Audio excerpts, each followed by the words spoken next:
अस्सलाम वालेकुम and welcome to our channel. आज पब्लिक हेल्थ से रिलेटेड दो मेजर डेवलपमेंट्स हुई हैं पाकिस्तान के अंदर, जो मैं समझता हूँ कि हमारी ऑडियंस को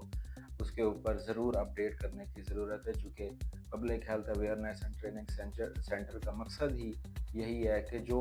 लेटेस्ट अपडेट आती रहें हमारे पास public health, specifically public health के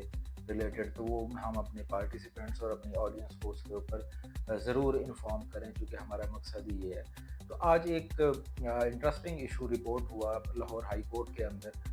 चूँकि पाकिस्तान के अंदर रिप्रोडक्टिव हेल्थ को इतना ज़्यादा ओपनली डिस्कस नहीं किया जाता। स्पेसिफिकली वेमेन रिप्रोडक्टिव हेल्थ की अगर मैं बात करूँ तो उसको ओपनली लोग डिस्कस नहीं करते। तो आज एक लॉयर और सोशल एक्टिविस्ट महानूर उमर ने एक लाहौर हाई कोर्ट के अंदर पटिशन दायर की, और उस पटिशन में उन्होंने जिक्र किया कि जितनी भी मेंस्ट्रुअल हाइजीन से रिलेटेड प्रोडक्ट्स हैं उसके ऊपर गवर्नमेंट ऑफ पाकिस्तान ने टैक्सेस लगाए हुए हैं, जो कि हैवी टैक्सेस हैं। और उन्होंने अपनी पिटिशन के अंदर ये जिक्र किया कि इस जो बायोलॉजिकल एक फिनोमेना है ह्यूमन बॉडी के अंदर, जो कि एक डिजीज़ नहीं है, लोग इसको डिजीज़ कंसिडर कर रहे हैं। तो मेंस्ट्रुअल हाइजीन से रिलेटेड जितने भी प्रोडक्ट्स हैं उनको लग्जरी आइटम्स के अंदर ऐड किया हुआ है गवर्नमेंट ऑफ पाकिस्तान ने। इस मेंस्ट्रुअल हाइजीन रिलेटेड प्रोडक्ट्स का जो टैक्स बर्डन है वो तकरीबन 40% है। और उन्होंने इस पिटिशन के अंदर ये भी जिक्र किया है कि जो इस तरह की प्रोडक्ट पाकिस्तान के अंदर मैन्युफैक्चर हो रही हैं उसके ऊपर 18% तक सेल टैक्स लगाया गया है, और जो चीज़ें बाहर से मंगवाई जाती हैं सैनिटरी प्रोडक्ट्स, जो हमारी मेंस्ट्रुअल हाइजीन से रिलेटेड जो प्रोडक्ट्स हैं उसके ऊपर 25% की कस्टम ड्यूटी लगाई जाती है, जो कि अनजस्टिफाइड है। वो इसलिए अनजस्टिफाइड है, वो समझती हैं कि ये बेसिक हेल्थ नेसेसिटीज़ हैं, जो कि हर एक ह्यूमन का ये हक है, और इसको उन्होंने कंसिडर किया कि ये डिस्क्रिमिनेटरी बिहेवियर है on the basis of biology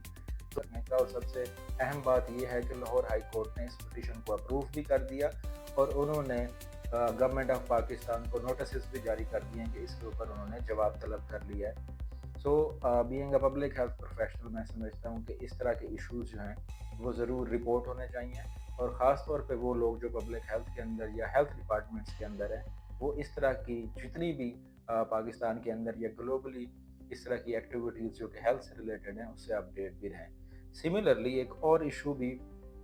आज के दिन एक डॉन के अंदर ये आर्टिकल पब्लिश हुआ था, जिस पे उन्होंने अगेन एक और स्टिग्मेटाइज्ड डिजीज़ के ऊपर बात की है, जो कि HIV एड्स, जो कि सेक्सुअली ट्रांसमिटेड डिजीज़ भी है, और साथ ही ये कंटेमिनेटेड सिरिंजेस से भी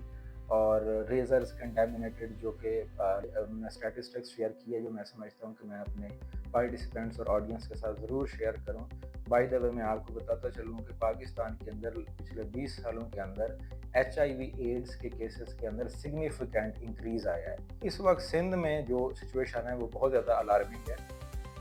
और मैं आपको अगर बताऊं कि तकरीबन 4000, जो एग्जैक्ट नंबर हैं वो 3945